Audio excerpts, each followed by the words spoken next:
Yes, sithetha nge-architecture ke namhlanje, and according to statistics, SACAP, that is South African Council of Architectural Profession, kubonakala into yobana there's only about 65 black women aba registered on their database as the council. And the land is sinikeza nje u2% cabanga ke from architects ezi3859 as registered like kwi database eka SACAP. Yeah, so now ubona kwami le indicates oba like kuleka like I transformation uthola ukuthi like industry eziningi zidominator like ngabantu abangamadoda.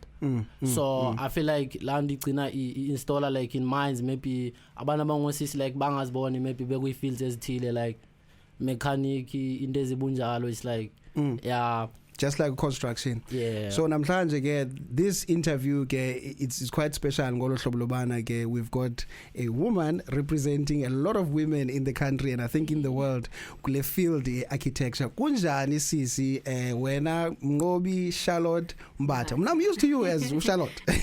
Ele kaMnqobile licha kum.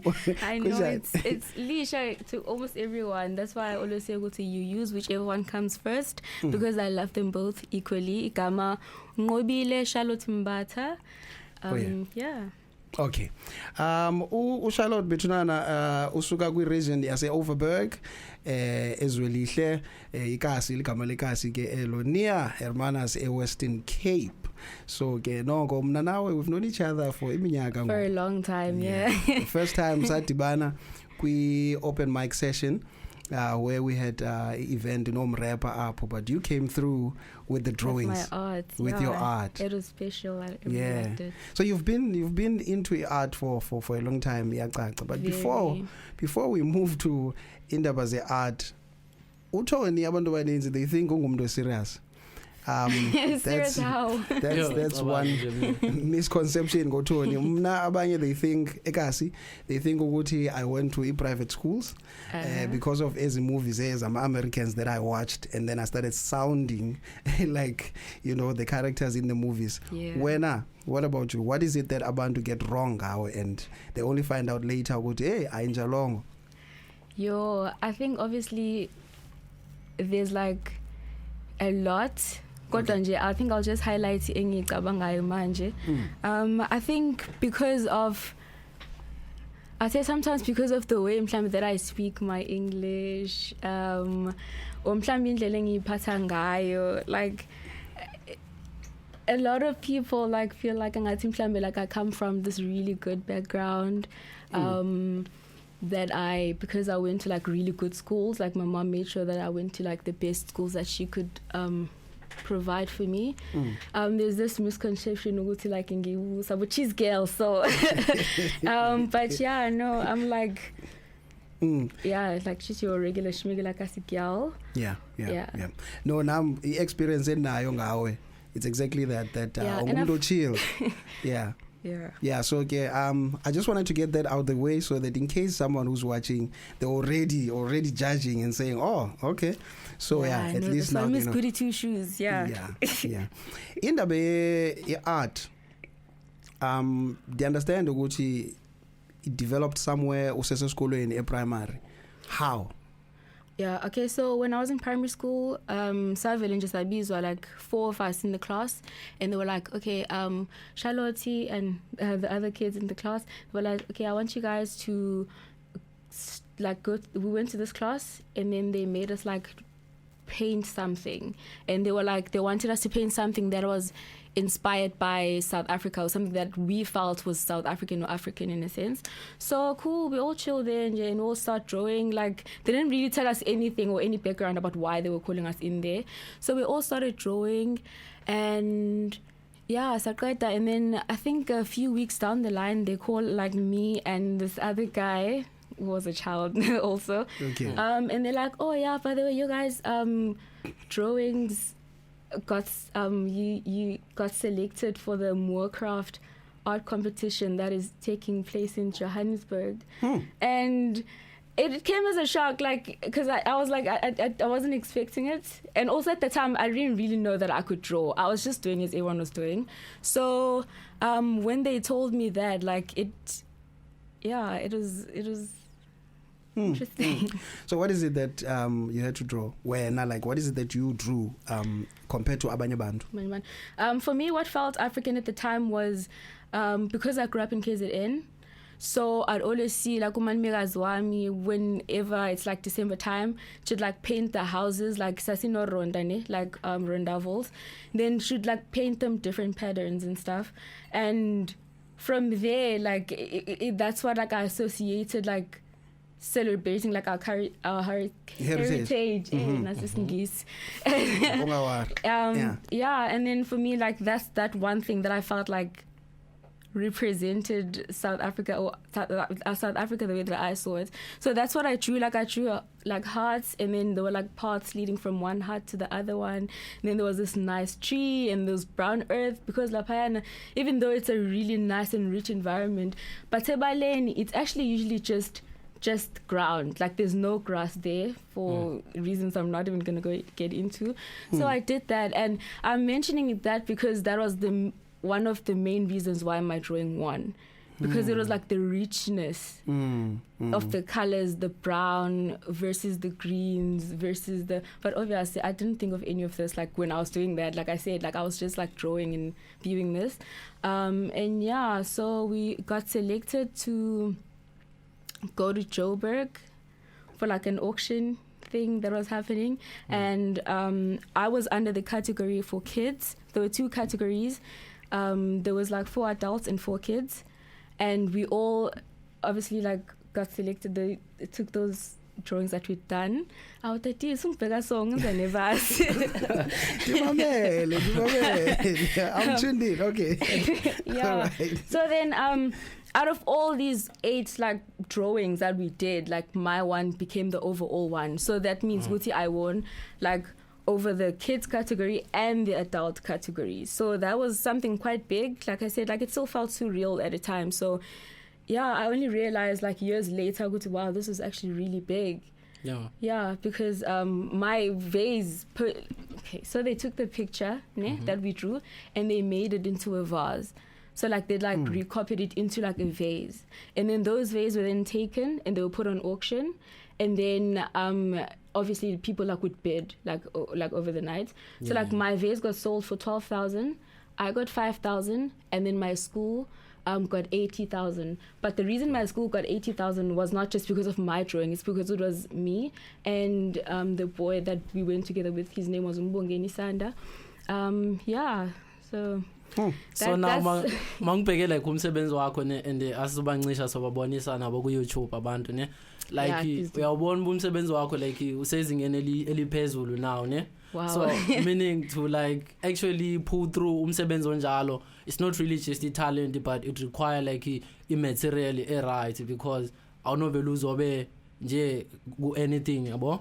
So bengifuna understand ukuthi like do you face challenges like maybe xa uzosebenza umuntu maybe afuna ukwenzelwa free, maybe by chance since nizichomi okanye ifamily udila kanjani like into ezinjalo le? So yeah, I think you basically got the gist of it. In order for me to produce like really nice and good quality artworks, I need to have the best materials, and loko kuphume kukun lami, you know. So I'm the one that goes to the shops and buys the best pencils, the best thingies. So when someone comes to me, for example, for free, that means I'm basically paying to draw you. You understand? And it's counterproductive for me now as a creative, and it sort of like discourages in a way. But obviously it's different when I decide that I just want to draw Tony today, you know, because I felt like it or I felt inspired. So at the end of the day, like, I don't blame anyone for obviously asking, because sonke is our time, so time isn't just a mahala, you know. But it does get to a point where I have to like put my foot down and you to listen. It's not that I'm just being nasty or I really don't want to draw you. It's just a thing of when I do take the step to draw you, it means that I have to put like money from my pocket to make that quality. Because you're going to want a quality drawing at the end of the day because you've seen what I've done. Yeah. So, yeah, that's that. So, ukuze ufikelele kule point where you draw ngalendlela le enhle kangaka. I mean, Thank you. listen, you need to see when the video comes out, you need to see umsebenzi ka Charlotte, the faces, you know, the detail, yonke into when it comes to drawing. I believe ukuthi you didn't have a formal training. No. So it's all love, all self taught. Yeah. But how long does it take for to reach la level whereby now kanti jonga le picture, and if I mean it drawing yakho, and if it's a drawing of someone I know, that dikwazi recognize by ngudilo. Wow. Yeah. Yeah. I'd say obviously like practice. The more you practice, the better you become. I always said Guti, I could have reached like this level. I'm not saying Guti, I've reached like the highest level there is, because I still look at people like Abo Ayo draws on Instagram and he does amazing work. So I'd like to reach that level someday. But I realized Guti, there was a time where I really slacked, like I didn't draw quite as much, and I could see Guti, if I had practiced even more, like I'd be at the level that I am now, like, you know, way back in the day. So it's all about like just practice. I think thinking about it now, like I've been drawing for as long as I can remember. I say about like 7, 8, but obviously it was the regular stuff. Like I wouldn't say I was like the best in the class. It was just scribbles like everyone else. But yeah. And during this time, you just messing in Rugamama, Amapepa. Yes. Yes. This one time, actually, I drew like a huge Tinkerbell on like next to our bed.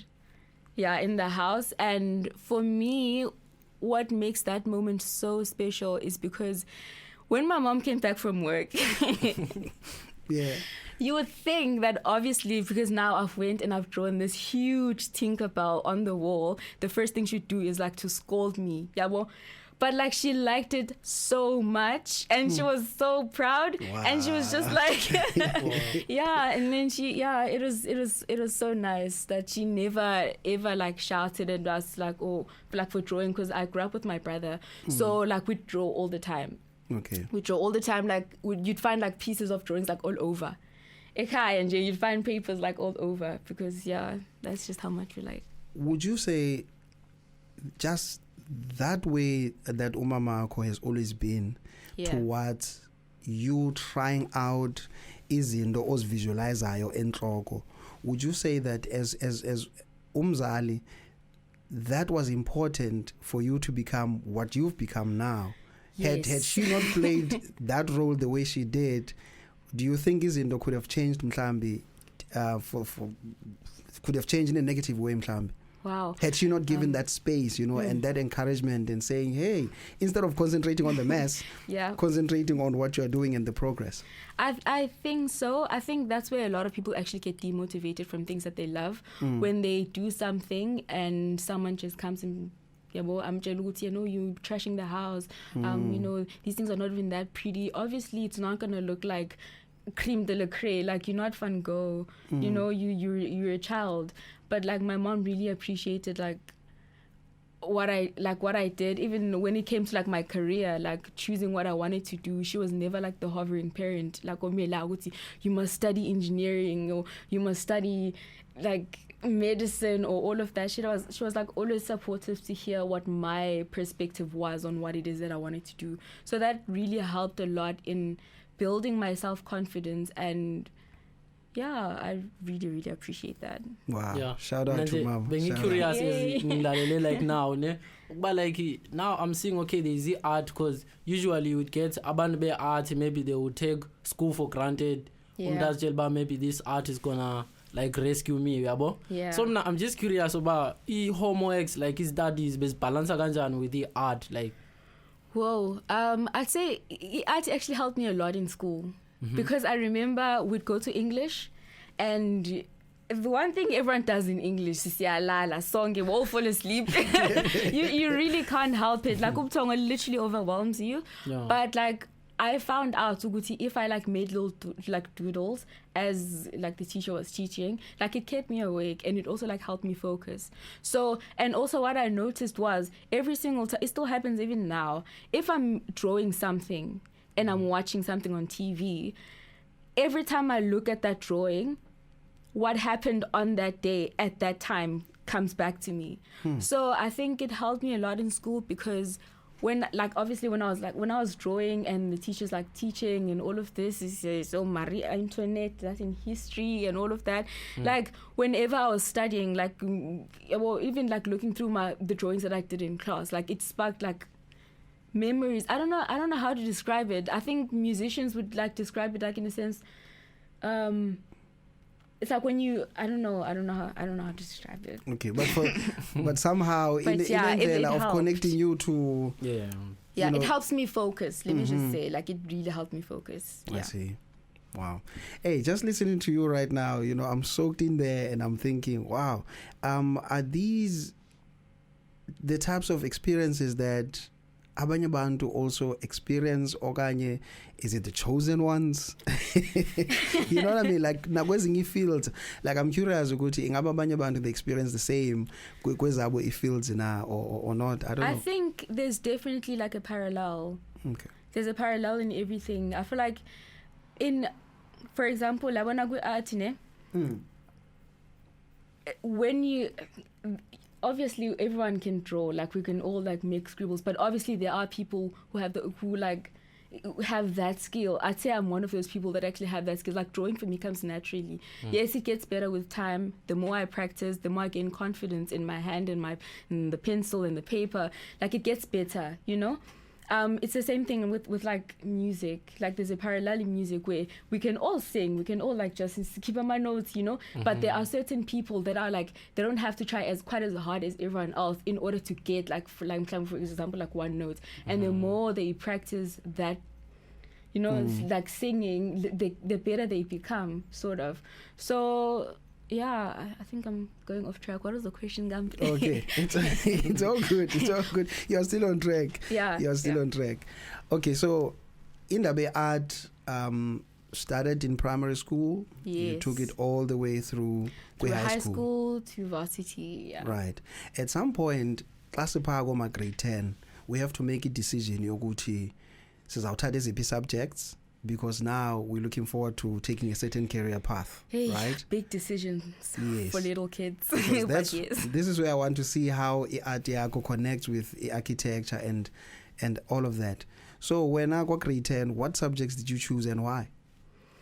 Okay, so in grade 10, I took maths, physics, engineering, graphics and design, and geography. And then obviously all the compulsory ones like Afrikaans, English, LO, yeah, and that. I'd always wanted to be like an engineer, I think. I wasn't sure, but like I wanted something there. So I wanted to take subjects that were going to give me the opportunity to like explore. But I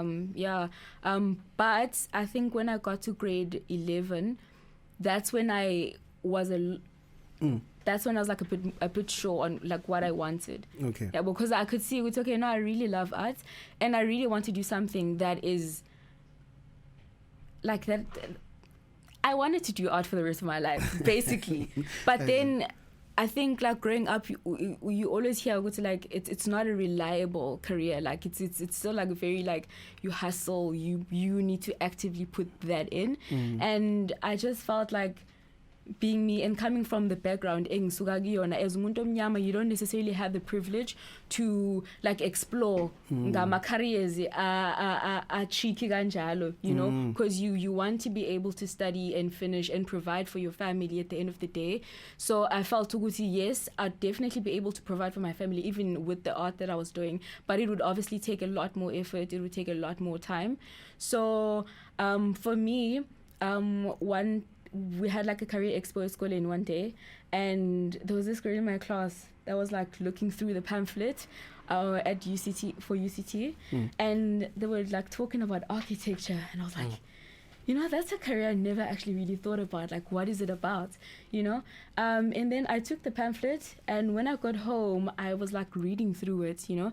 And the more I read through it, I was like, okay, like, for me, it just felt like there was like freedom for me to be explorative. I could still be creative. I could still have the art, but at the same time, I could still have something that I'd feel secure in. Yeah, well, in terms of like, what is like career-wise, or yeah, I felt like I could still be able to make a living and still obviously like not have to give up my art completely. So yeah, that's why I thought architecture would be the best option for me. All right. In terms of getting entarisha into university, so you've got your marks, and then now you want to enter university because of the way architecture. Khasiqalele ngalo transition ba izinto zihambe njani apha. Yo. Okay, so in order to study architecture, you need to make a portfolio as well, which is something that a lot of people actually miss when they're applying. So abantu abaningi, they don't know that you have to make a portfolio. So like they'll just like apply and put all the other documents and then wait. And then not get accepted and not understand why, even though their marks were really good. And it turns out you have to have a portfolio, and every university gives you like different guidelines of the kind of like work that they want from you. Yeah. So I obviously had to do that and still apply, and there was just like I was under so much stress because I didn't even know like where to start. I didn't even know how to apply. Like no one like went to varsity. No one had experience in and like my applications, my university. So I had to do everything like literally by myself through Google. So I decided to take a gap year just so that like I can sort everything out. I also knew I could make a really good portfolio in the year that I was taking my gap year, right? And yeah, so I did that and I applied successfully for the following year. and then I got accepted. It wasn't easy, but it wasn't impossible either. So kwi portfolio yakho bafuna into ezifana neziphi? For example, UCT's portfolio at that time wanted you to like do I think they gave us like five tasks. The first one, you had to draw like an elderly person in their natural state. So manje, I'm gonna like spill the beans and expose my secret because I don't have a grandma, I don't have a grandpa or like a grandpa that's here, because like my grandpa was in KZN back in the day. So I had to be creative. So what I did was I made my mom lie there on the bed. Yeah? I did like a portrait of my mom. I did her posture, everything around her, and then I tweaked the face. Wamshwabanisa old lady. Yes, ngamshwabanisa old lady. Ngabhala like story kwa righty, and then the next one, they wanted you to draw like a picture of a manufactured object. For example, like mhlambe a bottle opener or a can open a can opener is different from a bottle opener. Like you mean lay wine? Yeah, there's one for the wine, there's one for the teeny, and all of like they just want you to draw like a picture of a manufactured object, and I chose like a spoon. So I think that task like helped you like explore, I think, with realism, where you draw like a real object and they try to see how do you translate light, you know, from the object into like a drawing. So yeah, I did that. It was really nice. And then another one was like directions to your favorite place, from your house to your favorite place. And the other one was you create a lamp holder. Yeah. And then what was the last one? Yeah, that's as far as I can remember. But every university will give you the requirements of the portfolio before you apply. So it's not something that like you won't find. If you want to study architecture, like they'll take you step by step and be like, now you do this, now you do that. Okay. During your gap year, okay, so during my gap year, I worked, but I think part of I know. Part of the reason that I actually took the gap year was because my marks didn't really like qualify for immediate entrance into university, right? No, not into UCT, because like their requirements, obviously they are University of Cape Town, yeah. So I decided to know what I'm gonna do is because I was like under so much, like matric, you under so much pressure. All that you want to do is just like to write and pass and move on to the next grade. So I felt like for me, like I wasn't happy with my marks at the end of the year. So what I decided was I was going to supplement. So the following year, I supplemented. In March, I rewrote my maths and my physics, even though I didn't really need physics. But like I rewrote my maths.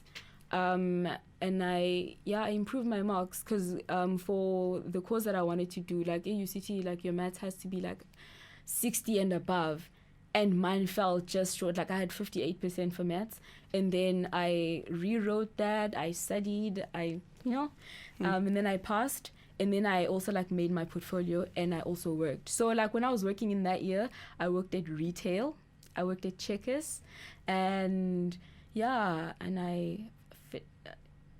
was actually less than a year because obviously like I had to like first prepare for my supplementary exam, and I only started working like after March when I was done with everything. Like I wasn't just gonna chill by the house and do nothing.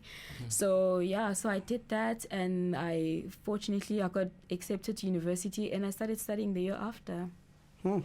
Yeah, so it wasn't I don't want to give the impression that it was a smooth journey. Like I just went from grade 12, great marks, straight to varsity. It wasn't smooth, but it wasn't impossible. I think that's like always my message to everyone. It's not easy. No one said it was going to be easy, but it's not impossible because so many other people did it before me. So why can't I do it? So then I did that, and I got to varsity. Even there, but we also got through because So that moment, like when you are new at varsity, like how do you explain umahluko from like high school and then now there's independence? When you talk of independence, they think like the nice things, but it comes also in a responsibility as well. Definitely, yes. Yeah. There's definitely like a lot of responsibility attached to it. I think in varsity, you really get given the opportunity to do you. Like, if you go there with the mentality of this is what I want and this is what I want to get out of it, like you have the opportunity to do that, and no one is gonna be there pushing you. But I think we all know that now. But for real, like in university, like no one's gonna tell you, okay, now it's time to study, okay, now it's time to do that. You wanna go to a lecture, you go. If you don't wanna go, then you don't go. But I think what I really liked, like I really liked varsity even a lot more than high school. Not just because like sometimes you have like one lecture in a day or whatnot, but like I really felt like I could explore myself, like the way that I think and the way that I look at life. I felt like I learned the way that I looked at things wasn't necessarily wrong. Because in high school, there's a structure, like there's a way you answer questions, there's a way you talk about certain things. But in varsity, they let you explore, or they let you say like something that contradicts the norm, just as long as you substantiate it, or as long as you give a reason. So I felt a lot more liberated in varsity than I did in high school, I think. Oh, so they teach you not to say hi. They teach you to not just be a yes person. Like sometimes it's a no, and you need to know that it's okay to say no to something that Obona and I would know. It's not right. So that's what I really like about varsity. Explain architecture to someone who has no clue of what goes. What's happening in Pago architecture? What is it exactly, and what does it entail? Okay, so are you asking in school, like when you're still studying architecture, or when you're outside working, or just konke? I think must start from in school and then say outside. Yeah. Okay, so my experience with my undergrad, because I've just done my undergrad so far, they first teach you how to think conceptually. because in order to create something, you need to see it from your head first. Ne? And Boniswe. uqala ubonise, yes. You need to see something conceptually, and more than that, you need to be confident. Yeah, well, in what you see, and the only way that you can do that is obviously with like practice over and over again in a space that gives you the opportunity to practice that. So that's where architecture begins, basically. Before a house is built, like someone has to have a vision for it. Someone has to translate that vision into paper, and then finally take that piece of paper, give it to the builders, and then have them build this magnificent building. So yeah, that's what architecture is about. So the end product is obviously this really nice, beautiful building, or whatever kind of building that you want, basically. But the basics of it is just like conceptualizing it, translating it down to paper, and then finally the built product.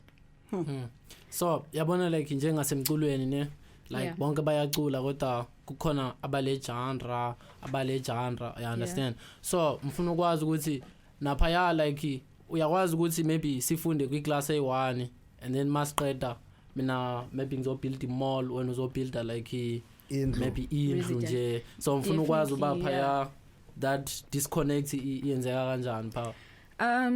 So when you're studying I'm obviously speaking from an undergrad basis, and that's like the first 3 years of architecture. So the first 3 years, sibiza an undergrad. That's a degree. Okay, yes, I have a degree. Right, okay. And you go wrong. We got that out the way. Yes. Sure. Okay, so in undergrad, we all do the same projects. We all do the same thing. We all get given the same brief. So you get given a brief. For example, they'll tell you, here's the site. It's in Wynberg. We would like you to design a wellness center. They'll give you the requirements, like it must have consultation rooms, it must have this, it must have that. And then you take the brief and you translate it into whatever it is that you see, like that vision that you see for that space. And obviously you look at the context of the building and how it impacts the community and all of that. So architecture is not separate from the community. It's part of it. Because you can't just decide to build like a skyscraper it doesn't communicate with the rest of the community, you understand? So yeah. Okay. Phakwe architecture kukho, I think ebethela ngama-genre. I understand residential and that. Can you explain? Yes. I think that's the point I was coming to, but then so then you'd have residential, you'd have commercial. Residential would be like your RDP. RDP. I'm curious to know who designed them, but we'll get to that at some point. Yeah. Definitely not me. Sure. It's not me. All right. So there's residential. That's when you do like Zindu, RDP, and then there's commercial. That's when you design. I think apartments falls under commercial as well, and malls. That's like Whale Coast Mall. Coast Mall and all of that. Okay. So and then there's luxury. Yes, and then there's luxury. No, but yes. And then there's luxury and yeah. Wow. And you were explaining Kuti the other day that luxury ezizindlu sizibonayo kuma top billing. Yes, that's where luxury. That's the category. That's the kind. Yes. Yeah. So like I think what you see on top billing, it goes beyond. I think what separates just the normal residential architecture and the luxury goes beyond just comfort. So it's like a studio. It's not a need, it's not a must. You're about to have it, but you want to have it. Isn't it fun on my pajama lounge? You know? I didn't even know these things existed until I studied this. I was like, okay, in a kitchen, in a bathroom, in a bedroom. What else? Yes. And yeah. I was going there, but ngikubuza into so that you don't forget. A1, uthanda eyiphi wena ku residential, ku commercial and luxurious or luxury. And then how did how did it affect you, your studies in Yokubana? Background yakho was different from ezabanye esikolweni. You were exposed to what you were exposed to, abanye were exposed to what they were exposed to, and did that ever affect you in terms of izinto that you the ideas that you came up with? Yeah, I think architecture obviously has when you design a building, you have sort of like a background knowledge of something. You've got like some inspiration behind it. Ne?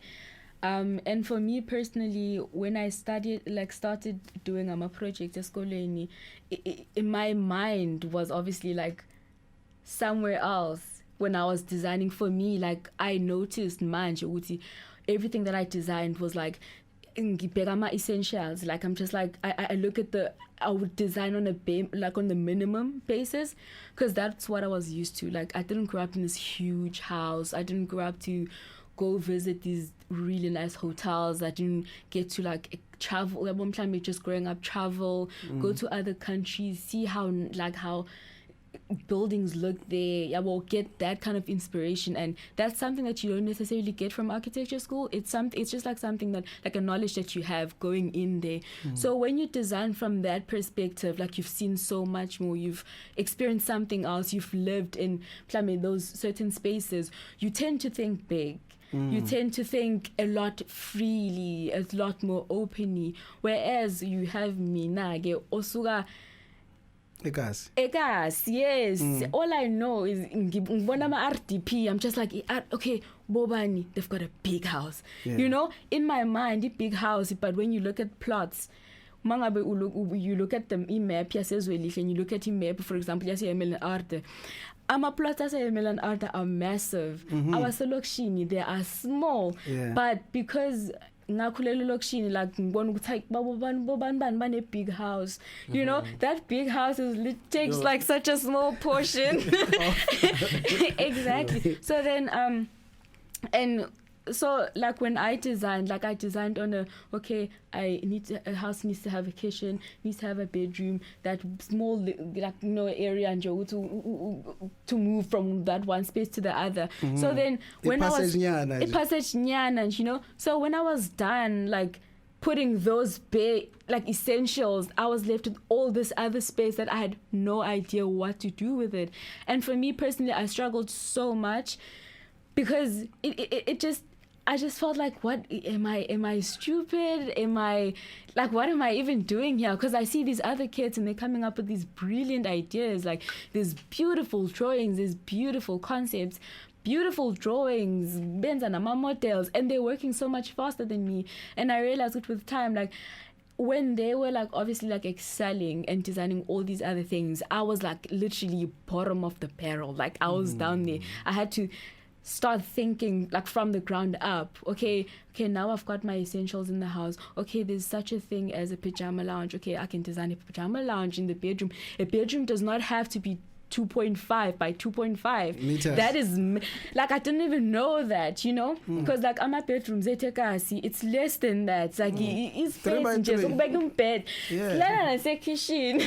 You know, that's our reality. That's just the reality. We roll up a sponge, a kitchen, one of us uzolala khona, and then there's a bedroom, share the bed, you understand? So I had to like I had to work very hard. Like I had to work twice as hard to still come up with something that I felt like was below par. But I mean, I made it. You know, somehow I made it. But it was a really it built a lot of character. I think it built a lot of character. Yeah. I know that Utanda Inwati. I do. Okay.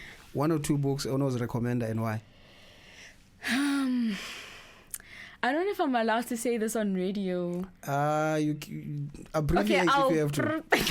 Here and there. Okay. My favorite book so far is The Subtle Art of Not Giving a. Oh, the F. An F. Oh, I see. That book like just changed my perspective so much, you know? Because I felt like it helped me like focus on what was most important for me in my life, or like just what to care about, You know, it just basically tells you don't care about every single thing emhlabeni. Like, you don't have to, you know. You already have a lot going on as one human being. And I think the subtle art of not giving an F really helped me, like, just rethink, or it made me focus a lot more on the things that were most important to me. Yeah. Okay. So gula process wena, what can you say, like the indo oye was sacrifice like for ba uzo achieve at that time as you were studying, because obviously now it's giving you la input now, but what kind of things like omelo started like serious in life, and what should you like take less? Yeah, okay, so for me personally, it basically it taught me about the importance of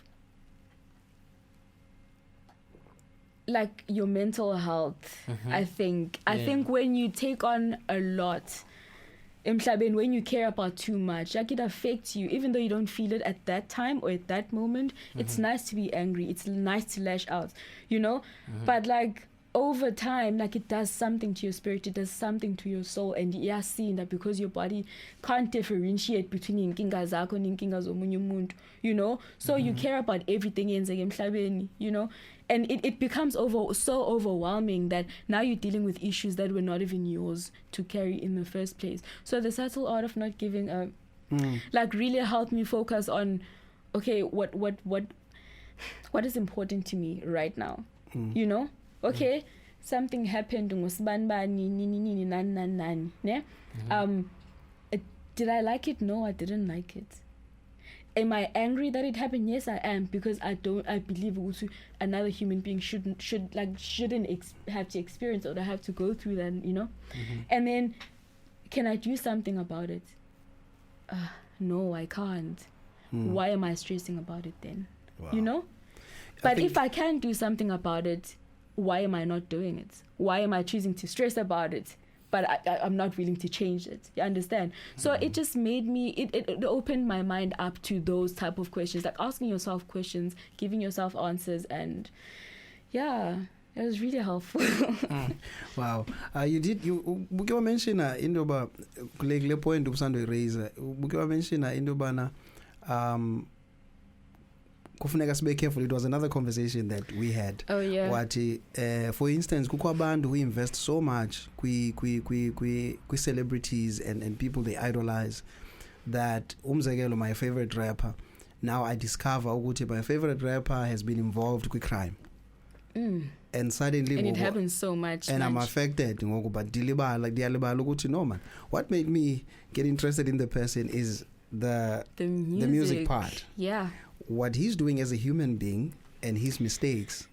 Exactly. I personally, obviously everyone's opinion differs, but I just feel like it's so important for you to create your own boundaries in everything. Like, you need to have your own boundaries. This is how much I'm willing to put up with or to take upon myself, and this is where I won't go. For me, for example, I never call myself a stan.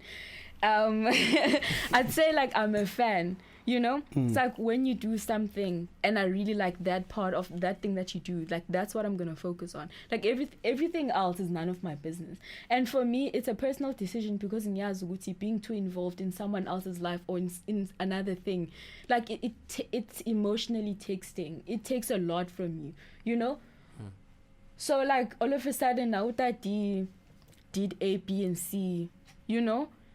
And now it's affecting me personally, because I had this preconception about Utati as this perfect idol, you know, that completely removed any space there was for Utati to make any mistake. That now when Utati goes and does this thing, like, I'm so hurt, like I'm so personally affected by whatever it is that you did or that you're going through, that it's just, like a soccer team that loses, it would PSL, it loses, and then say exactly. It's like, listen, you need to understand, you just need to stop putting so much. We put too much faith in people, and what that does is it's unfair, because what that does, it strips away part of their humanity, because now they have to be this perfect human being or this perfect Okay. You know. Yeah. Getting back to before we wrap up Ilanduka interview yet. That's what we like. Actually, it works for us. It works for Tina. Organja Antoni. Yeah. Siselapha Ziyakhipha6to8 on Whale Coast FM. Sithetha no Charlotte Nqobile. Nqobile. Nqobile Mbatha. Andikaliqhele kahle but Charlotte Nqobile Mbatha. Yes, a Zulu girl in the studio. I'm sure you've got a dream house. I do. Inkulu kangakanani? Yo, it's massive. But I'll tell you something. Say designed already? I have like flashes in my mind. Okay. I have flashes in my mind of how it's gonna look. Okay. Yeah, you say you want to tell us something. I think it's still okay for me to keep it there for now. Oh. You know? I'll tell you something though. They always say with the architects, they design like these beautiful spaces, beautiful houses, and then when you know, because like you've explored so many, you live. I feel like as an architect, you live your dreams through other people's. You know, so you've already lived your dreams so much that when it comes time, mind to build your own thing, like you just literally want the bare minimum. Like that's the guy, what you go for. Like the guy who tests imoto at some company, he always drives them. Says clearly when he buys his own, something excitement. Simple, exactly. Like mechanic wasekasi who's been fixing all these cars about his fancy. And he's happy. Exactly. Yeah. But like ngathanda ukwazi uthi like mawuno advisor maybe abazali in terms of ukusupporta like dreams zabantwana babo, like uqala because you know for some maybe it's the first child, so now we are experiment like everything, you understand. Hey. So one thing I'd say is no one knows absolutely everything. If someone knew, would all know and would follow that, like would basically have a manual for life and would all follow that and would all be fine. We all like doing this life for the very first time. Newsflash, if you didn't know, now you know. Like when you are 20, you're 20 for the first time in your life. When you're 50, you're 50 for the first time in your life, right? So the nice thing about being 50 though is even though you're 50 for the first time in your life, you have accumulated so much knowledge over the years that you can share it with someone else who's like years younger. So that's why it's so important to listen to abantu abadala, mabes advisor, besithini nan, but it's also to keep in mind ukuthi just because umuntu omdala doesn't mean they've got everything figured out. Ne? So I'd say the same thing like obviously works in abantu abadala. Just because you have experienced life to that extent doesn't mean that you will never learn anything from umuntu omncane. So in as much as you are an older person and you'd love ukuthi abantwana bakho bakulalele, you'd like your kids to follow your instructions, you also need to be understanding and also be willing to do the same thing to your child. Like it should be a two-way communication. It shouldn't just be one, because in your age difference there are many factors that that are at play. So when you're an adult and you just want to tell kids, this is how you do this is how you do that, without ever actually like engaging nabantwana, like letting them know why you think that thing is wrong or why you think, there's always a way to break something down to mntwanako, you know. So if you don't like explain things, because you're going to be like, no, I'm trying to protect them, there's going to be a time where you really have to be honest and just say, no, I don't want you to do this, or I don't want you to do that because of A, B, and C. And you'll realize that when you actually speak about it, you end up coming up with a solution together. It's okay, Mom, I hear you. Yeah. I see what you see. I see what you mean, you know. But I feel like the way that you're looking at it is from this perspective. How about if I introduce this idea? And I would know, man. Like, you get where I'm going. Yeah, it's a two-way street, like a communication between umntwana and umntwana. So I'd just like to say to abantu abadala, be open to you like what your kids say, to their ideas, because even though nathi sibancane, we have our own dreams in as much as you have dreams for us. So like, let's just communicate together and try and find a way that is going to be best for. I hope our minding buza ne. So bengathanda ubuza ukuthi was like, obviously there are many moments, but ingase ungibalisele like your favorite, your number one. I'm sure there was this day like during maybe like quiz studies whereby you were like down apho sekoneni like ungazazi ba uphuma njani. So funa ukwazi nje like la moment where like your mom was like there for her. Now I understand where she came through, like wabaila superhero, you understand? Yeah. Yes. So there was this one time in varsity, we have a subject called technology, and they asked us to draw like a technical staircase. Like we had to draw like a staircase, like on my steps. So, but like we had to draw like all the different elements to it, like how you construct the staircase.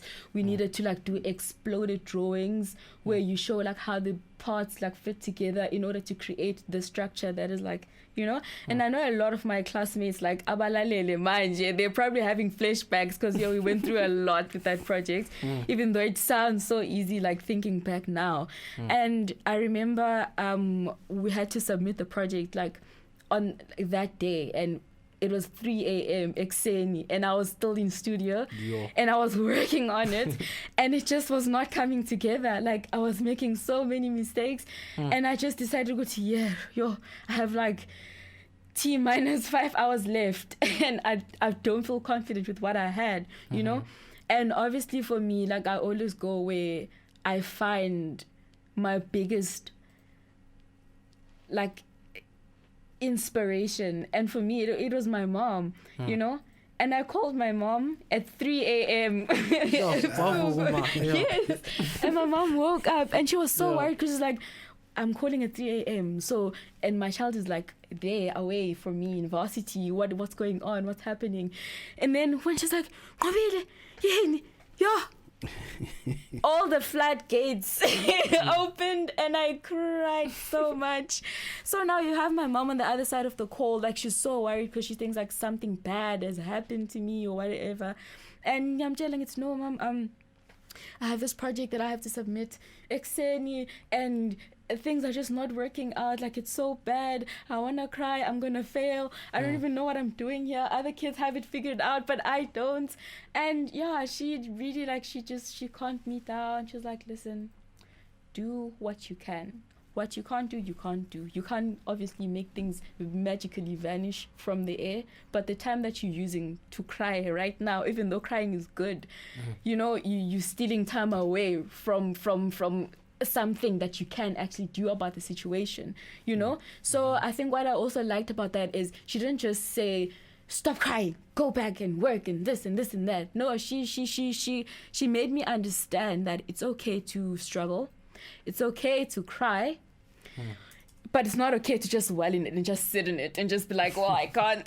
You know, it's not over till it's over. I have all the time after the deadline to do whatever I want, cry as much as I want to cry. But right now that I still have time ticking, wipe my tears. Even I can cry drawing, it's fine. You know, just as long as I'm doing something that I can do. So for me, I'll always remember that moment as, Okay. Yeah, man, we've come to the end of the Ilanduka interview, but ndifuna nje wrap up with two questions. Eyoqala is that obviously you're going to study further. Yes. Correct. And then just explain to us what the plans are, Payana, what you're going to do, and then where people can find you, because I'm sure bakhona abantu abafuna ucheckisha nje phako ma Instagram na phako ma Facebook, and if mhlambi you've got your own page somewhere where they can see your drawings and that, page, yes. Definitely on this video people are going to see that on YouTube. Nikhumbule ku Ziyakhipha6to8 ichannel yethu phako YouTube. Okay, so I'm planning on doing my postgrad in 2022.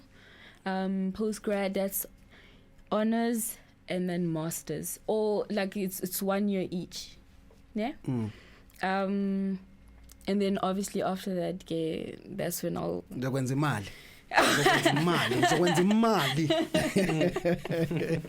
She was shy to say it. Wow, Charlotte. And then your social media handles. Media, you can find me at Charlotte Mbatha on Instagram. I'm not on Facebook anymore, so just at Charlotte Mbatha. That's Instagram. And then my art page is at Art by Shah. Okay. Yeah. At Art by Shah. That's when you see like more of my work. Okay. Ku Instagram. Yes. Okay. Ukona usisi utumi Morake.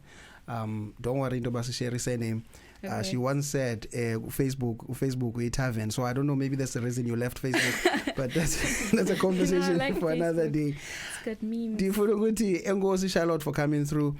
It was a bit challenging uthetha nawe kanje, but mna nawe we normally conversate normally. Yes. It was a bit challenging, but I'm glad ukuthi noko we got it out the way. Yeah. And I want to say thanks to Umama ukhona studio.